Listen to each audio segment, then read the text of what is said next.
Hi guys, welcome dito sa The Sun at Charo. Reading ito for collector for anyone who can resonate. Sa reading nito, this is a general reading and a collective reading.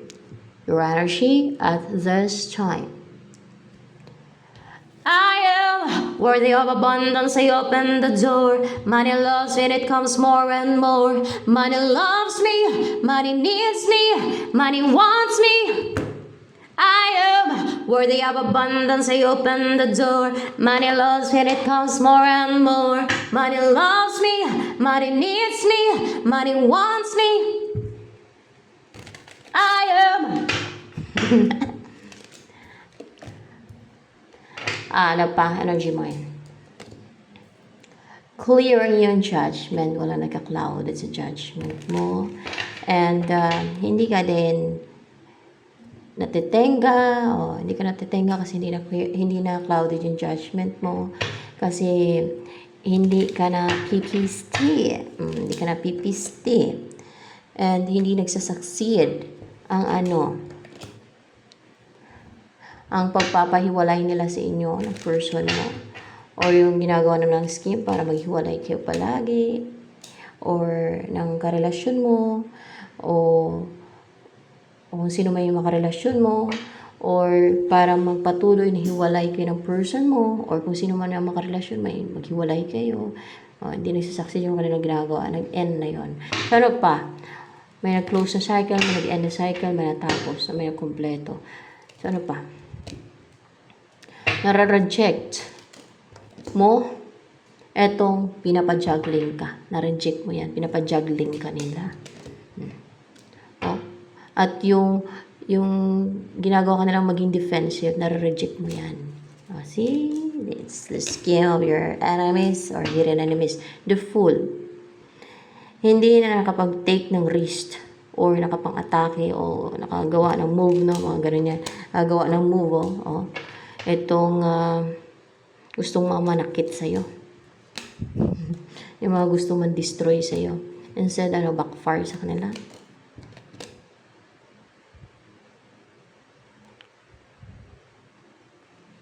You are strong. You are strong. Instead, you're strong and yung mga atake nila sa'yo, sa kanila tumatama. Let's see, yeah. Continuous pa na may pa-atake sa'yo. Sa kanila tumatama.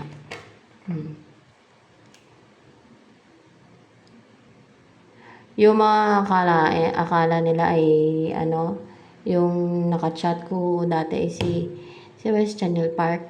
Yung, hindi yan totoong si Channel Park, guys. Hindi ko nakachat ang totoong Channel Park. Alam niyo kung ano yon? Scammer yon. Yung nakachat kong nagkunwari lang yun na Channel Park. Okay? At scammer yun siya. Ano yun siya?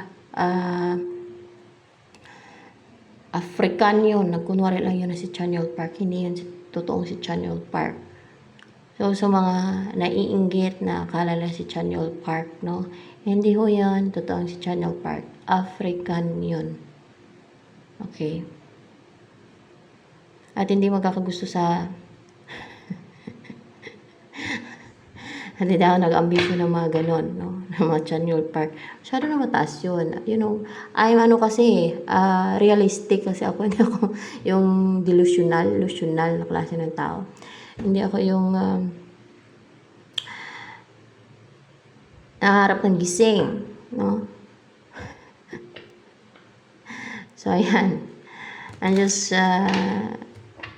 clarifying it to you, no? Sa mga akala ay totoong Channel Park yun, hindi. African yun, scammer yun. Kunwari lang yun na si Channel Park. Hindi yan totoong si Channel Park. Baka tinitirada nila sa Channel Park yun ng witchcraft, kawawa naman yung tao. Dahil ang totoo, hindi ko nakachat yung totoong Channel Park. Mas camera yung madami sa Facebook niyan na ginagamit yung account ng mga sikat. Yan. Yan ang totoo. Sino nangarap dyan kay Channel Park? Ako hindi ako nangarap doon kasi masyadong mataas na yon, no? Sikat. Ay, aray ko. Sikat yun. At masyadong malayo yon. Kasi ako realistic, ewan ko lang sa iba. Masyadong delusional, delusional, delusional. Ambisyosa. So ano pa ang about sa'yo? Ambisyon sila. Um,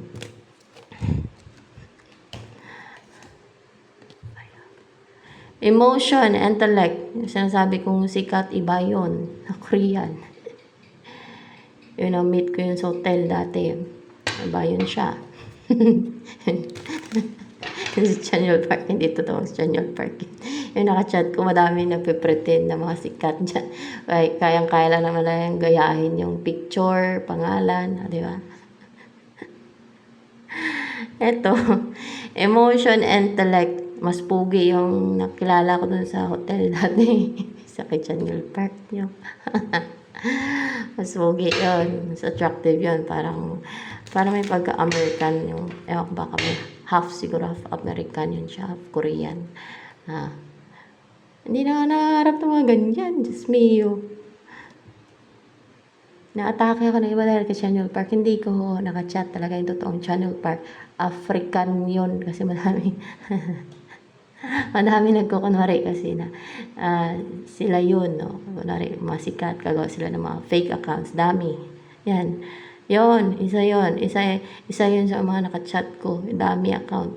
Hindi totoong si Channel Park yun. Okay? Aroy. Emotion, intellect. Hindi ko pa nga kilala si Channel Park noon. Hindi ko nga siya kilala nung kinukulit ako nung dati. Hindi naman totoong Channel Park yun.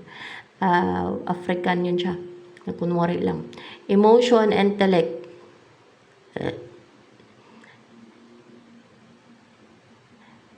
Emotion and intellect. Ayan.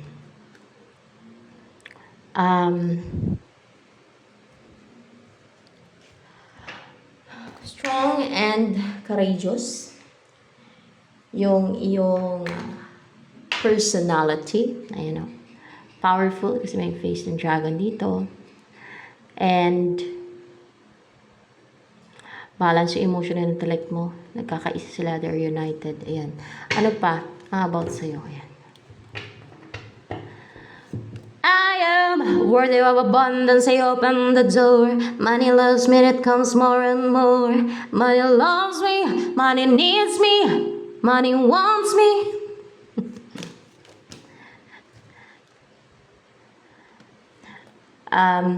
May authority, very strong, very brave, very or powerful yung personality mo, respected. The mother, you're stable, secured with the number 4, or nasa yun ang lahat kasi empress din yan sa ibang deck. Pure, kasi may puti dyan. So, ayan. Ano ang next na mayari sa buhay mo? Set free ka na from the bondage. Hindi ka na ma-restrict pa. Karoon ka na ng freedom. Total freedom. O makapag-pursue ka na ng mga goals and dreams mo sa buhay. Ayan, hindi ka na mahirapan. Hindi ka na magdurusa pa. Maging stable ka na, maging secured.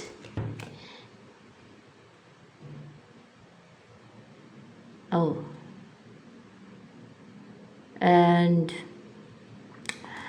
upright ba yung 9 of Pentacles? Yeah. Maging stable ka, maging secured, maging komportable yung buhay mo, maging masagana. I am worthy of abundance. I open the door. Ayan. Maging abundant yung buhay mo. Ayan. Ano pa? Ang next na mayari sa buhay mo? Faith. Karoon ka ng faith. Pananampalataya. Sa Diyos. Ganun. Oh. Ten of Cups, upright. No? Wala na imposible. No? Na mamuhay ka ng gusto mong buhay, na wini-wish mong buhay. Na kontento ka, masaya ka, happy, fulfilled, satisfied. Yan. And may self-love ka, may self-worth. Magpaglagay ka na ng healthy boundary. Ayan. And wala nang gagawa ng deceit sa'yo. Wala nang makagawa ng deceit sa'yo. Wala nang haharang sa iyong daanan. Wala nang mga defensive. And Maging stable ang buhay mo, masiyahin ka na positive mo. And, pwede ikakasal ka kasi may hierophant dito. Kung hindi ka pa nakasal, makakasal ka na, ikakasal ka. Hindi ka na stagnant pa. And maging strong, or kung meron kong person, you will build a strong bond. No? Lalapit na si person mo sa'yo. At hindi ka na mapipiste ng mga manifestor, mga ganyan, mga gumagawa ng spiritual. Mapag-take ka na ng action and there's growth na mangyayari. Ayan. So, sino ba yung person na makakasama mo? King of Pentacles. Hardworking. May offer siya, huge offer sa'yo. Kaso na may pagka-deceitful siya. May pagka-trickster yan. Selfish. Pero, mahal ka niya. Mahal ka niya. In love siya sa'yo. Mahalaga ka sa kanya. Parang ikaw yung happiness niya. Nabibigyan ng happiness sa kanya.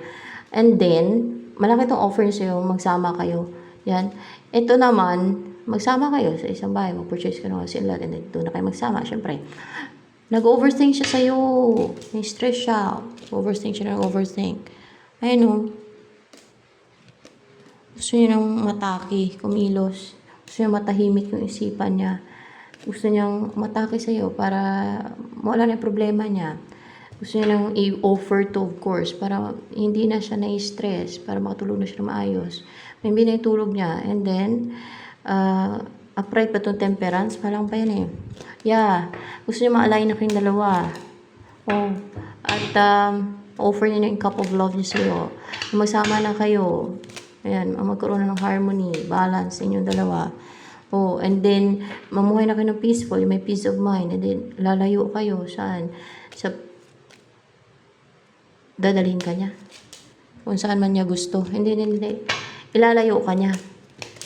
May paglayo eh. Ilalayo ka niya. Saan? Sa magulong lugar. Sa magulong lugar. Yan. Kung saan ka ngayon. Basta ilalayo ka niya. Ilalayo ka niya. Oh, magtatagumpay yan. Ayan. Oh. Makakalayo ka kung saan ka man ngayon. Mag-invest yan sa'yo. Oh. What's the King of Cups in reverse here?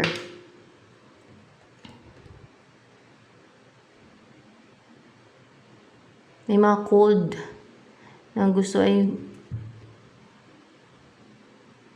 hindi mag-offer yan sa'yo yung person mo na yan.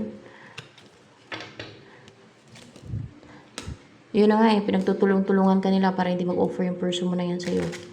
O kung sino man, yung makarelasyon mo hindi mag-offer or may gusto sa'yo, hindi sila mag-offer sa'yo ng cup of love. Ayan. Pero yan, magbabagong buhay mo dahil dyan sa person na yan. So, and ito na naman guys for collective reading. Yung mga taong ganito, evil yan sila. Kasi buhay ng iba, ang inintindi nila, ang gusto ng kontrole, no? Ang punta nila sa impyerno.